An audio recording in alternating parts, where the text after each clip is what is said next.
నమస్కారం ETV news కు స్వాగతం. ఈనాటి ముఖ్యాంశాలు.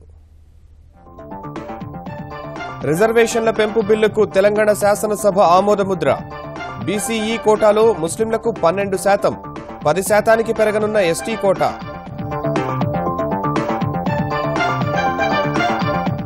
వెనుకబాటుతనం ఆధారంగానే ముస్లింలకు రిజర్వేషన్లు పెంచామన్న కేసీఆర్, కేంద్రం నుంచి ఆమోదం సాధించి తీరతామని సభలో ధీమా.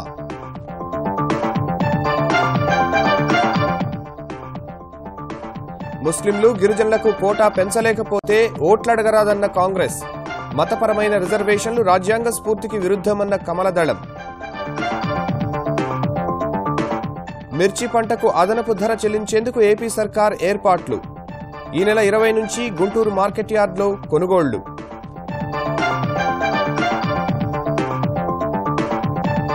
రేపటి నుంచి ఆంధ్రప్రదేశ్లో బడికొస్తా కార్యక్రమం. ఆడపిల్లలను పాఠశాలలకు రప్పించడమే లక్ష్యం. ప్రారంభించనున్న ముఖ్యమంత్రి.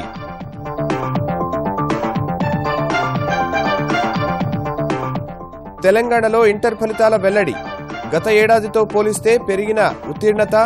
మరోసారి బాలికలదే పైచేయి. మే 15 నుంచి అడ్వాన్స్డ్ సప్లిమెంటరీ. నరేంద్ర మోదీ నాయకత్వంపై భాజపా జాతీయ కార్యవర్గం సంపూర్ణ విశ్వాసం. 2019 ఎన్నికల్లో గెలిపించే ప్రతిజ్ఞ తీసుకోవాలని ప్రజలకు పిలుపు.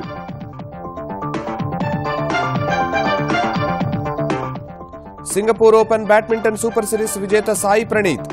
తుదిపోరులో కిదాంబి శ్రీకాంత్ పై జయభేరి.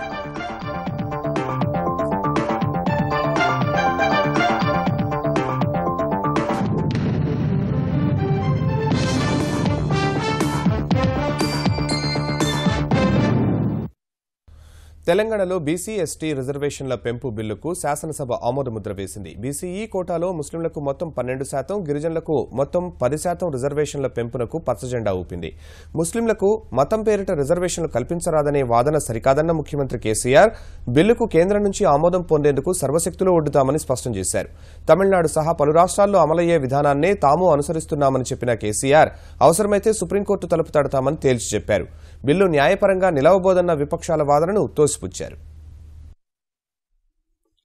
తెలంగాణలో ముస్లిం రిజర్వేషన్లను 12%, గిరిజనుల రిజర్వేషన్లను 10% పెంచుతూ రూపొందించిన బిల్లుపై శాసనసభలో వాడీవేడి చర్చ జరిగింది. మొదట చర్చను ప్రారంభించిన కాంగ్రెస్ సభ్యుడు జీవన్ రెడ్డి, వచ్చే ఎన్నికలను దృష్టిలో పెట్టుకునే అధికారంలోకి వచ్చిన 3 ఏళ్ల తరువాత ప్రభుత్వం ఈ బిల్లు తెచ్చిందని ఆక్షేపించారు. ఈ బిల్లుకు కేంద్రం ఆమోదం తెలుపుతుందని నమ్మకం లేదని ఆయన పేర్కొనగా, సీఎం కేసీఆర్ అభ్యంతరం వ్యక్తం చేశారు. బిల్లు ప్రతిపాదించగానే సరిపోదు అధ్యక్ష, ఆమోదించుకోని సరిపోదు, కానీ ఇది అమలుకు ఏ విధంగా తీసుకురాగలుగుతాం అనేది అది మన స్పష్టత కావాలి. ఇవన్నీ లీగల్ స్క్రూటీలో నిలబడాల్సినటువంటి ఒక ఆవశ్యకత ఉంది. సుప్రీంకోర్టు జడ్జిమెంట్ కాదని చెప్పి 50% ఎక్కువ అమలు జరగాలంటే 9th షెడ్యూల్ ఒకటే మార్గం. 9th షెడ్యూల్లో ఒకవేళ కేంద్రం పెట్టకపోతే మేము చేతులు ముడుచుకొని కూర్చోమండి, అప్పీల్ చేసేది చేస్తాం, రాజకీయంగా పోరాటం చేసేది చేస్తాం. తమిళనాడును ఒప్పుకున్న కేంద్రం మనదెందుకు ఒప్పుకోదు? దేశంలో ఒక రాష్ట్రానికి ఒక చట్టం, ఇంకో రాష్ట్రానికి ఇంకో చట్టం ఉంటుందా అనే దాంతోని సుప్రీంకోర్టులో మనం ఖచ్చితంగా ల్యాండ్ కాబోతా ఉన్నాం. ఇవాళ మీకు ఈ ఎన్డీఏ ప్రభుత్వం 9th షెడ్యూల్లో చేర్చని విశ్వాసం మీకున్నదా? ఇవాళ 9th షెడ్యూల్లో చేర్చబడ్డటువంటి ఒక తమిళనాడుకు సంబంధించిన అంశం మాత్రమే సుప్రీంకోర్టు పరిశీలనలో ఉన్నది. తమిళనాడుకు సంబంధించిన జడ్జిమెంట్ తమిళనాడుకే పరిమితం కాదు అధ్యక్ష. మీరు అడ్వకేట్ అయి ఉండి రాజకీయాల కోసం ఇంత ఘోరంగా మాట్లాడడం అనేది చాలా దుర్మార్గం అధ్యక్ష. రేపు రాబోయేటటువంటి ఒక శాసనసభ ఎన్నికలు వీళ్ళ ముస్లిం రిజర్వేషన్ బీసీఈ వర్గానికి 12% అమలు చేయలేకున్నట్టయితే నేను ముస్లిం వర్గాల ఓటు అడగాలని చెప్పండి అధ్యక్ష. ఏదో రకంగా గవర్నమెంట్ ఏదో చేసి చూపెడదామనే ప్రయత్నం మీకు పనికిరాదండి. దానిలో మీరు సఫలం కాలేరు. ఏదో కోడుగుడు మీద ఈకలు బీకి టీఆర్ఎస్ ప్రభుత్వాన్ని బదనాం చేయొచ్చు అనుకుంటే అందులో మాత్రం మీరు సక్సెస్ కాలేరనే మనం చేస్తాం. గిరిజనుల రిజర్వేషన్ల పెంపును సమర్థించిన భాజపా సభాపక్ష నేత కిషన్ రెడ్డి, మతపరమైన రిజర్వేషన్లకు తమ పార్టీ వ్యతిరేకమని స్పష్టం చేశారు. ముస్లిం సమాజంలో సామాజిక అసమానతలు లేవన్న ఆయన, మత ప్రాతిపదికన రిజర్వేషన్లు కల్పించడాన్ని హైకోర్టు తప్పుపట్టినట్లు గుర్తు చేశారు. అందుకు సీఎం అభ్యంతరం చెప్పారు. మత ప్రాతిపదికన ఏ వర్గానికైనా బీసీ కోటాలో రిజర్వేషన్ కల్పించాలంటే వారిలో సామాజిక వివక్షత, విద్యాపరమైనటువంటి వెనుకబడినతనంతో కూడినటువంటి 2 ప్రధాన ప్రాతిపదికలు మాత్రమే రిజర్వేషన్స్ ఇవ్వాలి. అది ఇవ్వలేదు. ఇక్కడ ముస్లిం సమాజంలో సామాజిక వివక్షత లేదు, ఇస్లాంలో కుల వివక్షత ఉండదు. తమిళనాడులో అధ్యక్ష 3.5% మాత్రమే తమిళనాడులో ఉన్నాయి. హైకోర్టు సూచన మేరకే వెనుకబాటుతనం మీదనే మేము బీసీ ఈ గ్రూప్ లోనే పెంచుతున్నాం తప్ప మతపరంగా మేము పెంచడం లేదు. ఎక్కడ కూడా బిల్లో ఆ వర్డే లేదు అధ్యక్ష. ప్రభుత్వ వైఖరికి నిరసనగా భాజపా సభ్యులు ఆందోళనకు దిగగా వారిని సభ నుంచి సస్పెండ్ చేశారు. తెలుగుదేశం తరపున మాట్లాడిన ఆర్ కృష్ణయ్య బీసీల రిజర్వేషన్లను కూడా పెంచాలని డిమాండ్ చేశారు. 5 గ్రూపులుంటే ఒకే గ్రూప్ పెంచి మిగతా 4 గ్రూపులు పెంచలేదన్నటువంటి అసంతృప్తి ఆందోళన బీసీ వర్గాల్లో ఉంది. ఇతర గ్రూపులకు కూడా సోషియో ఎకనామిక్ సర్వే అవసరం లేదు. దానికి మనం ఇటీవల జరిపినటువంటి సమగ్ర సర్వే వివరాలను మన బీసీ కమిషన్ కి ఇచ్చి ఇవ్వమంటే అర్ధ గంటలు ఇచ్చేస్తారు రికమెండేషన్. నా రిక్వెస్ట్ ఏంటంటే ఓవర్ నైట్ కావాలనే కోరిక కూడా కరెక్ట్ కాదు. ఓవర్ నైట్ సాధ్యం కాదండి. Definitely government is committed. BC రిజర్వేషన్లు పెంచడానికి ప్రభుత్వం కట్టుబడి ఉంది. 2 రోజులు వెనుకనో ముందు అయితే మళ్ళీ కూడా క్వశ్చన్ చేయకుండా ఇది కాన్స్టిట్యూషన్ లేదు కాబట్టి ఎస్సీ ఎస్టీకే ఉంది కాబట్టి దీనికి కొంచెం డాటా మంచి చెడ్డ సమగ్రంగా తీసి పర్ఫెక్ట్ చేద్దాం. ముస్లింలకు రిజర్వేషన్లు పెంచడాన్ని మజ్లిస్ స్వాగతించింది. చివరిగా మాట్లాడిన సీఎం కేసీఆర్ తాము పంపే బిల్లును యథాతథంగా కేంద్రం ఆమోదిస్తుందని భావించడం లేదని, శక్తి వంచన లేకుండా అన్ని విధాలుగా కృషి చేస్తామని భరోసా ఇచ్చారు. బిల్లు అసెంబ్లీ ఆమోదానికి సహకరించాలని విపక్షాలను కోరారు. లార్జెస్ట్ ముస్లిం కమ్యూనిటీ ఎక్కడుంది అంటే ఇండియాలో ఉంది. ఈ రోజు under the pretext of they are being Muslim why should the country deny reservation to them. ఒకవేళ పేదరికం ఉంటే ఎందుకు ఇవ్వకూడదు అధ్యక్ష? ముస్లింలు ట్యాక్స్ కడతలేరా? ముస్లింలు ఈ దేశంలో పౌరులు గారా? ఎందుకు ఇవ్వకూడదు నాకు అర్థం కాదు. కొన్ని పార్టీలు కేవలం మత పిచ్చి పెట్టుకొని ఒక వర్గానికి వాళ్ళు తినకపోయినా సరే, ఉపాసం ఉన్నా సరే, వాళ్ళు చచ్చిపోయినా సరే మనం పట్టించుకోవద్దనే పద్ధతిలో మాట్లాడడం అదొక వితండవాదం అవుతుంది. ఇస్తారా ఏరా నిలదీసి అడుగుతాం. ప్రధానమంత్రి ముందుకు రాకపోతే, కేంద్రం ముందుకు రాకపోతే I'm placing it on record. లోక్సభలో కూడా పెద్ద గలబా చేస్తాం. ఖచ్చితంగా హైలైట్ చేస్తాం. దేశం దృష్టి తీసుకొని పోతాం. ఎవరి నీతి ఏంది, ఎవరి పద్ధతి ఏంది, దేశాన్ని ముందుకు తీసుకుపోవడంలో తప్పకుండా అందరి నీతి కూడా బయటకు వస్తుంది. అధ్యక్ష, కొన్ని జటిలంగానే అనిపిస్తాయి, చాలా జటిలం అనిపిస్తాయి. చేయవలసిన పద్ధతితో, ఆ ధృతితో, ఉధృతితో చేస్తే 100% అవి సాధ్యపడతాయి. ఒకటే రోజులు అయిపోద్దని, ఎల్లుండి అయిపోద్దని నేను కూడా అంటలేను అధ్యక్ష. We have to fight. అవసరం అనుకుంటే ఆల్ పార్టీ డెలిగేషన్ పోదాం, కేంద్రం మీద ఒత్తిడి తెద్దాం. The question is that the bill be passed. Those who are for the motion, please say aye. Those who are against, please say no. Ayes have it. Ayes have it. The motion is carried and the bill is passed. తరువాత రిజర్వేషన్ల పెంపు బిల్లుకు తెలంగాణ శాసనమండలి కూడా ఆమోదం తెలిపింది. వస్తు సేవల పన్ను జీఎస్టీని జులై 1 నుంచి దేశవ్యాప్తంగా అమలు చేసేందుకు అనివార్యమైన రాష్ట్రాల జీఎస్టీ బిల్లుల ఆమోద ప్రక్రియలో తెలంగాణ మొదటి స్థానంలో నిలిచింది. ఈ మేరకు రాష్ట్రాల జీఎస్టీని అన్ని రాష్ట్రాలు ఆమోదించాల్సి ఉండగా తొలుత ఆ బిల్లును ఆమోదించిన రాష్ట్రంగా తెలంగాణ నిలిచింది. ముస్లింలు, గిరిజనుల రిజర్వేషన్ల పెంపు ఆమోదించిన వెంటనే తెలంగాణ ఆర్థిక మంత్రి ఈటల రాజేందర్ రాష్ట్ర జీఎస్టీ బిల్లును శాసనసభలో ప్రవేశపెట్టగా సభ మూజువాణి ఓటుతో దానికి ఆమోదం తెలిపింది. అంతకుముందు వారసత్వ కట్టడాల పరిరక్షణ బిల్లుకు కూడా శాసనసభ ఆమోదం తెలిపింది. ఈ జీఎస్టీ ట్యాక్స్ అంతా కూడా ఏ రాష్ట్రంలో అయితే కన్జ్యూమ్ చేయబడుతుందో కన్జంప్షన్ స్టేట్ కే ఆదాయం వచ్చే ఆస్కారం ఉంది కాబట్టి తెలంగాణ రాష్ట్రం ఒక కన్జంప్షన్ స్టేట్ కాబట్టి తద్వారా కూడా కొంత ట్యాక్స్ ఎక్కువ వచ్చే ఆస్కారం ఉంది అధ్యక్ష. ఒకవేళ కనుక మనం అనుకున్నట్టుగా కాకపోతే 2015-16 సంవత్సరంలో మనకు ఎంతైతే ఇలా ఈ కమర్షియల్ ట్యాక్సెస్ లో ఆదాయం వచ్చిందో ఆ ఆదాయం తగ్గినప్పుడు వాళ్ళు కంపెన్సేట్ చేసేటువంటి ఆస్కారం ఉంది కాబట్టి రాష్ట్రాల ఆదాయం కానీ గండి పడకుండా ఉండే పద్ధతిలో తెలంగాణ ప్రభుత్వం పనిచేస్తేనే విశ్వాసం ఉంచాలని చెప్పి తమ ద్వారా కోరుతూ దీన్ని ఆమోదించాల్సిన కోరుతూ అధ్యక్ష. The question is that the bill be passed. Those who are for the motion, please say aye. Those who are against, please say no. Ayes have it. Ayes have it. The motion is carried and the bill is passed. ముస్లిం రిజర్వేషన్లను సభలో వ్యతిరేకించిన Bharatiya Janata party సభ వెలుపల నిరసనలకు యత్నించడం అరెస్టులకు దారితీసింది. హైదరాబాద్ సహా జిల్లాల నుంచి assembly ముట్టడికి బయలుదేరిన భాజపా నేతలను పోలీసులు ఎక్కడికక్కడే అరెస్టు చేశారు. భాజపా కార్యాలయం, కేబీఆర్ పార్క్ ఎదుట ముఖ్యమంత్రి దిష్టిబొమ్మ దహనానికి యత్నించిన కార్యకర్తలను అడ్డుకున్న పోలీసులు అసెంబ్లీ లోపలికి చొచ్చుకెళ్లేందుకు ప్రయత్నించిన వారిని అరెస్టు చేశారు. జయశంకర్ జిల్లా ములుగు, యాదాద్రి జిల్లా చౌటుప్పల్, మహబూబ్ నగర్ లో రహదారిపై బైఠాయించిన భారతీయ జనతా పార్టీ నేతలను బలవంతంగా అరెస్టు చేశారు.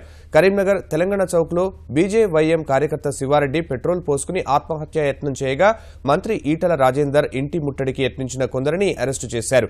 జనగామ జిల్లా మాణిక్యాపురంలో నీళ్ల ట్యాంక్ ఎక్కిన 2 భాజపా కార్యకర్తలు గ్రామస్తులు నచ్చజెప్పగా కిందకు దిగారు. వనపర్తి జిల్లా కొత్తకోట వద్ద భాజపా సీనియర్ నేత ఇంద్రసేనారెడ్డిని అరెస్టు చేశారు. నల్ల కండువాలతో అసెంబ్లీ వరకు ర్యాలీ నిర్వహించిన భాజపా ఎమ్మెల్యేలు తెరాస సర్కార్ వైఖరిని తూర్పారబట్టారు.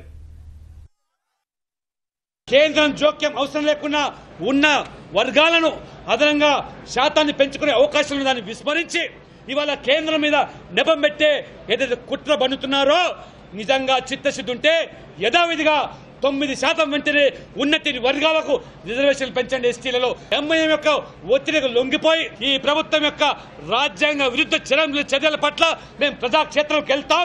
ఈ ప్రభుత్వంతో తాడో పేడో తెలుసుకుంటాం. అటు తెలుగుదేశం నేతలు కూడా రిజర్వేషన్ల పెంపు బిల్లును తెచ్చిన తీరుపై తీవ్ర ఆగ్రహం వ్యక్తం చేశారు. రాజకీయ లబ్ధి కోసమే ముఖ్యమంత్రి కేసీఆర్ ఈ బిల్లు తెచ్చారని తెలుగుదేశం శాసనసభా పక్షం విమర్శించింది. ఈ మేరకు అసెంబ్లీలోని గాంధీ విగ్రహం వద్ద నిరసన ప్రదర్శన నిర్వహించిన ఆ పార్టీ ఎమ్మెల్యేలు ఇప్పుడు తెచ్చిన బిల్లు వల్ల పెద్ద ఉపయోగమేమీ ఉండబోదన్నారు. ముస్లింలకు 12% రిజర్వేషన్లు అమలు చేయాలంటే రాజ్యాంగ సవరణ చేయాలని సూచించారు. మిర్చి ధర పతనమై పెట్టిన పెట్టుబడులు రాక అన్నదాతలు పడుతున్న ఇబ్బందులను తీర్చేందుకు ఆంధ్రప్రదేశ్ ప్రభుత్వం చర్యలు ముమ్మరం చేసింది. వ్యాపారులు చెల్లించే ధరతో పాటు ప్రభుత్వం 1500 రూపాయల మద్దతు ధర ఇచ్చేందుకు గుంటూరు మార్కెట్ యార్డులో ఏర్పాట్లు పూర్తి చేసింది.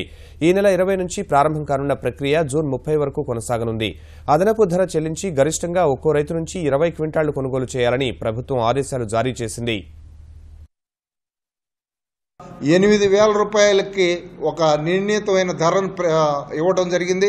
8,000 రూపాయలు మరి లోపు గనక అంటే సుమారు ఒక 5,000 రూపాయలు గనక ధర నిర్ణయించేటట్టయితే తెచ్చిన కాయలకి దానికి 1,500 రూపాయలు అంటే 6,500 రూపాయలు ఇవ్వడం జరుగుతుంది. ఉదాహరణకి 7,000 రూపాయలు కనుక దానికి ప్రకటించేటట్టయితే 1,000 రూపాయలు కలిపి 8,000కు తగ్గకుండా 8,000కు మించకుండా ఆ విధంగా ఏర్పాటు చేయడం జరుగుతుంది. ఆంధ్రప్రదేశ్లో ప్రభుత్వ పాఠశాలల్లో ఆడపిల్లల చదువును ప్రోత్సహించాలనే ఉద్దేశంతో చేపట్టిన బడికొస్తా కార్యక్రమాన్ని ఏపీ సర్కార్ రేపు ప్రారంభించనుంది. ఈ మేరకు ముఖ్యమంత్రి చంద్రబాబు విజయవాడలో ఈ కార్యక్రమాన్ని ప్రారంభిస్తారని ఆంధ్రప్రదేశ్ మానవ వనరుల అభివృద్ది మంత్రి గంటా శ్రీనివాసరావు తెలిపారు. ఈ కార్యక్రమంలో భాగంగా 75 కోట్ల రూపాయల ఖర్చుతో 9వ తరగతి చదివే విద్యార్థినులకు ఉచితంగా సైకిళ్లు పంపిణీ చేస్తామన్న గంటా సుదూర ప్రాంతాలకు వెళ్లి చదువుకునే ఆడపిల్లలకు ఇబ్బంది లేకుండా చేయడం, డ్రాపౌట్లు నిరోధించడమే లక్ష్యంగా ఈ కార్యక్రమానికి శ్రీకారం చుట్టామని చెప్పారు. ఆడపిల్లల్లో ఈ డ్రాప్ అవుట్స్ ఎక్కువగా ఉంటున్నాయి. ప్రత్యేకించి 10th క్లాస్ తర్వాత వాళ్ళు చదువుకి ఫుల్ స్టాప్ పెడతా ఉన్నారు. 10వ క్లాస్ అయిపోయిన వెంటనే పెళ్లిళ్లు కూడా చేసే ఒక పరిస్థితి మన రాష్ట్రంలో ఉంటే దాన్ని అరికట్టాలి. ఏదైతే ఆడపిల్లలకు విద్య చాలా అవసరం అని చెప్పి ప్రభుత్వం భావిస్తుందో దాన్ని ప్రోత్సహించడం కోసం బాలికలకి సైకిల్స్ పంపిణీ కార్యక్రమం చేపడతా ఉన్నాం. దీనివల్ల డ్రాప్ అవుట్స్ తగ్గుతాయని చెప్పి మేము భావిస్తా ఉన్నాం. మొత్తం హ్యాండ్ ఓవర్ అయిన తర్వాత ముఖ్యమంత్రి గారు కూడా స్వయంగా పాల్గొని పిల్లలతో పాటు కొంత దూరం ర్యాలీగా వాళ్ళు సైకిల్ మీద ట్రావెల్ చేస్తారు.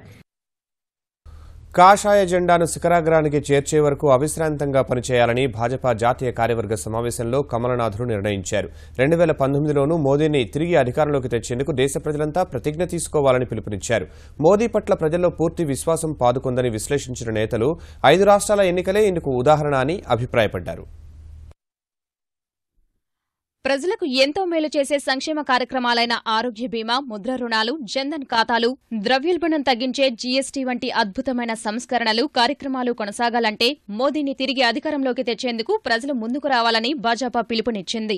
ప్రధాని మోదీ నేతృత్వంలోని కేంద్ర ప్రభుత్వం అమలు చేస్తున్న సంక్షేమ కార్యక్రమాలను విప్లవాత్మకంగా పేర్కొంటూ ప్రజలంతా 2019లో మోదీని తిరిగి అధికారంలోకి తెచ్చేలా ప్రతినబూనాలంటూ జాతీయ కార్యవర్గ సమావేశాల్లో తీర్మానం చేసింది. తొలి రోజు తూర్పు రాష్ట్రాల్లో ఓటర్లను ఆకట్టుకుంటూ పార్టీని విస్తరింపజేయడంపై అమిత్ షా శ్రేణులకు దిశానిర్దేశం చేయగా, రెండో రోజు ఇటీవల కాలంలో భాజపా సాధించిన విజయాలు, పార్టీ పనితీరుపై చర్చించారు.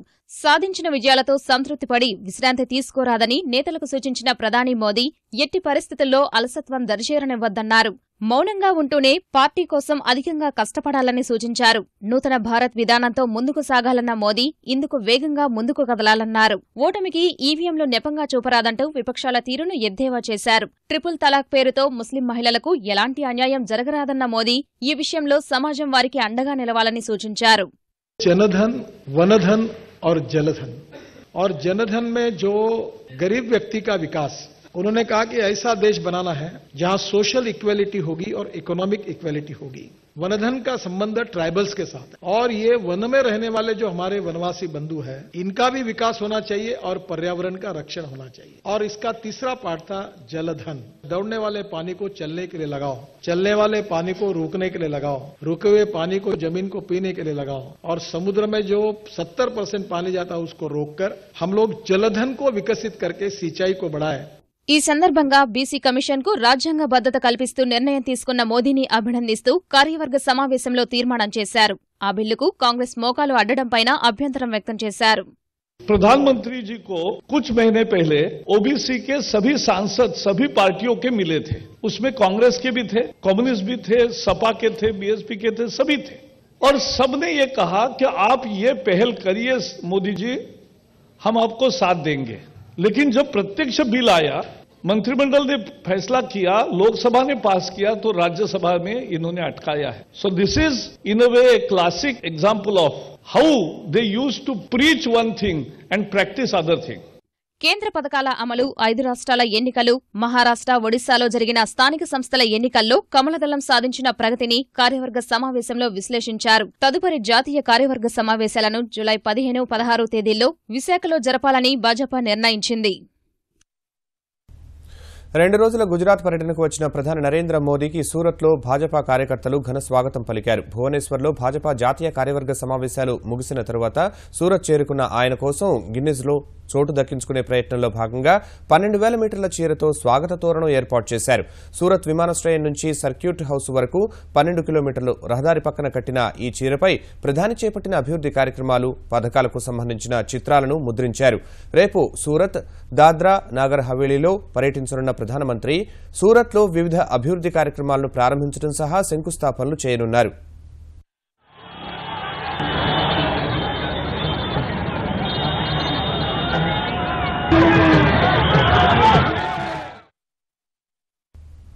తెలంగాణలో కూడా ఇంటర్ పరీక్షల్లో బాలికలే పైచేయి సాధించారు. ప్రైవేటు కళాశాలలతో పోలిస్తే గురుకుల కళాశాలల్లోనే అత్యధిక ఉత్తీర్ణత నమోదు కాగా, గత ఏడాదితో పోలిస్తే రెండో ఏడాది ఉత్తీర్ణత 3%, తొలి ఏడాది ఉత్తీర్ణత 6% పెరిగింది.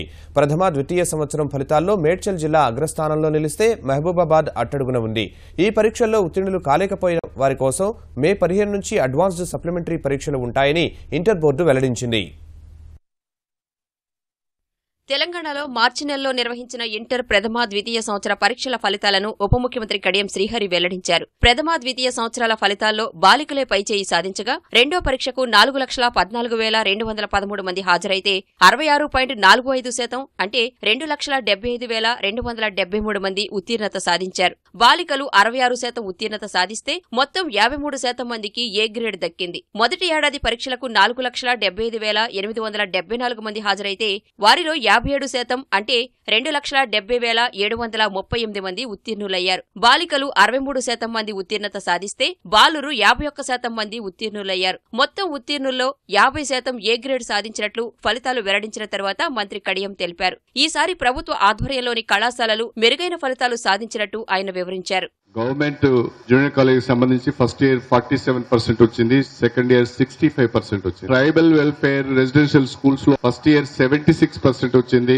సెకండ్ ఇయర్ 88% వచ్చింది. ప్రైవేట్ లో ఫస్ట్ ఇయర్ 61% పాస్ అయితే సెకండ్ ఇయర్ లో 69% మాత్రమే పాస్ అయ్యారు. అంటే social welfare, tribal welfare, Telangana state residential schools, model schools వీటి అన్నిటికంటే తక్కువ ఈరోజు ప్రైవేట్ జూనియర్ కాలేజ్ ఫలితాలు వచ్చాయని చెప్పి తెలియజేస్తున్నాను. వచ్చే ఏడాది మరింత కృషి చేసి ఇంకా మెరుగైన ఫలితాలు సాధించడానికి ప్రయత్నాలు చేస్తామని మంత్రి వివరించారు. కాంట్రాక్ట్ జూనియర్ లెక్చర్స్ యొక్క రెగ్యులరైజేషన్ కూడా త్వరలోనే జరుగుతుందని నేను ఆశిస్తున్నాను. Contract junior lectures services regularize చేసుకుని కళాశాలలో బయోమెట్రిక్, సీసీ కెమెరాస్ కనుక పెట్టుకుంటే స్టూడెంట్స్ యొక్క అటెండెన్స్, టీచర్ యొక్క అటెండెన్స్ పెంచుకోవడానికి కూడా అవకాశం ఉంటుంది. తద్వారా ఫలితాలు కూడా పెంచడానికి అవకాశం ఉంటుందని ఆలోచన చేస్తున్నాం. తెలంగాణలో ఇంటర్ అడ్వాన్స్డ్ సప్లిమెంటరీ పరీక్షలు మే 15 నుంచి మే 23 వరకు నిర్వహిస్తామని, ఇందుకోసం ఈ నెల 22 లోపు ఫీజు చెల్లించాలని కడియం వివరించారు. రీకౌంటింగ్, జవాబు పత్రాల రీవెరిఫికేషన్ కోసం ఈ నెల 22 లోపు దరఖాస్తు చేయాలని తెలిపారు.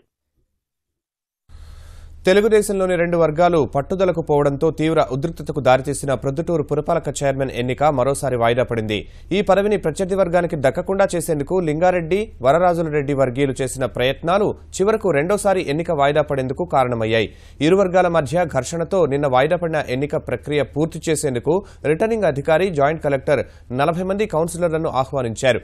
అంతా వచ్చిన తర్వాత ఉదయం 11 గంటలకు ఎన్నిక ప్రక్రియ చేపట్టారు. ముందస్తు అవగాహన మేరకు గురివిరెడ్డి రాజీనామా తర్వాత మిగిలిన 2.5 ఏళ్ల కోసం ఎన్నుకున్న అసం రఘురామిరెడ్డిని ఎన్నుకునేందుకు చేతులు ఎత్తాలని రిటర్నింగ్ అధికారి సూచించారు. ఈ దశలోనే ఇరు వర్గాలు మరోసారి అలజడి సృష్టించగా ఎన్నికను వాయిదా వేస్తున్నట్టు రిటర్నింగ్ అధికారి ప్రకటించారు. ఈ పరిణామానికి కారణమైన స్థానిక నాయకత్వంపై ఆగ్రహం వ్యక్తం చేసిన ముఖ్యమంత్రి చంద్రబాబు సమగ్ర నివేదిక ఇవ్వాలని తెలుగుదేశం ఆంధ్రప్రదేశ్ అధ్యక్షుడు కళా వెంకట్రావును ఆదేశించారు. అరకు లోయల్లో అద్దాల బోగి సందడి చేసింది. విశాఖ అరకు మార్గంలో విస్టాడోమ్ కోచ్ ప్రయోగాత్మక ప్రయాణం విజయవంతమైంది. చెన్నైలో ప్రత్యేకంగా తయారు చేసిన 3 బోగీల్లో 2ంటిని విశాఖకు కేటాయించగా అందులో ఒకటి పూర్తిస్థాయి హంగులతో పట్టాలెక్కింది. రైల్వే మంత్రి సురేష్ ప్రభు భువనేశ్వర్ నుంచి వీడియో కాన్ఫరెన్స్ ద్వారా విశాఖ స్టేషన్లో అద్దాల బోగి రైలును ప్రారంభించారు. ఉదయం 10:30కు ప్రారంభమైన రైలు మధ్యాహ్నానికి అరకు చేరుకుని సాయంత్రానికి తిరిగి విశాఖ చేరుకుంది. ఇందులో చుట్టూ తిరిగే కుర్చీలు, వినోదాన్ని పంచే స్క్రీన్లు, నిలబడి లోయలను చూసేందుకు అనువైన స్టాండింగ్ లాంజ్లు, భద్రత కోసం సీసీ కెమెరాలు వంటి ఆధునిక హంగులు ప్రత్యేక ఆకర్షణగా నిలిచాయి. 4 రోజుల్లో ఈ రైలును పర్యాటకులకు అందుబాటులోకి తీసుకొస్తామని అధికారులు తెలిపారు.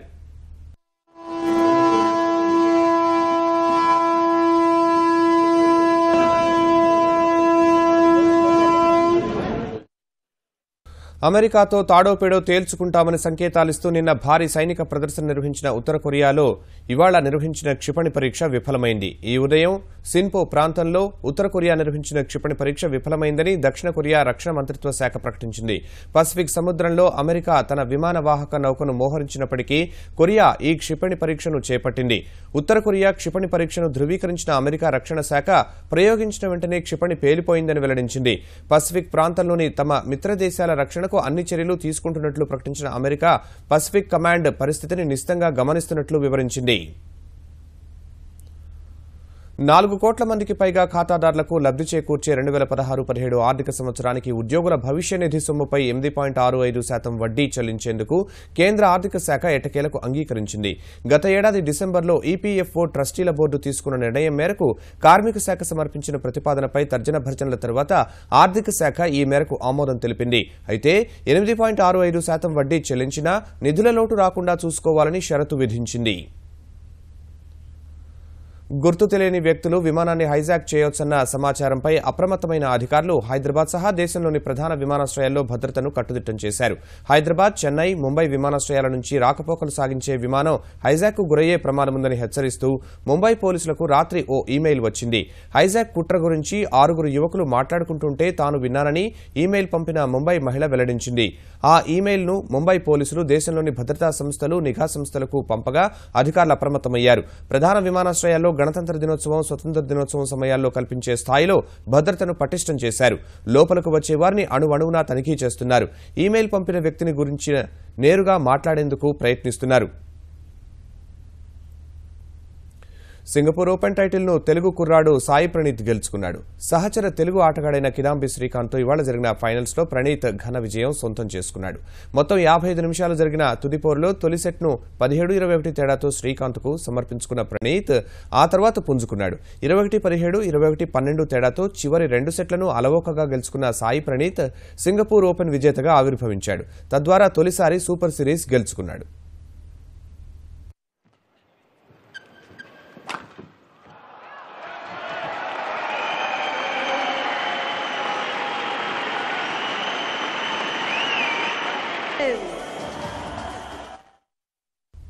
ఈటీవీ న్యూస్ సమాప్తం. నమస్కారం.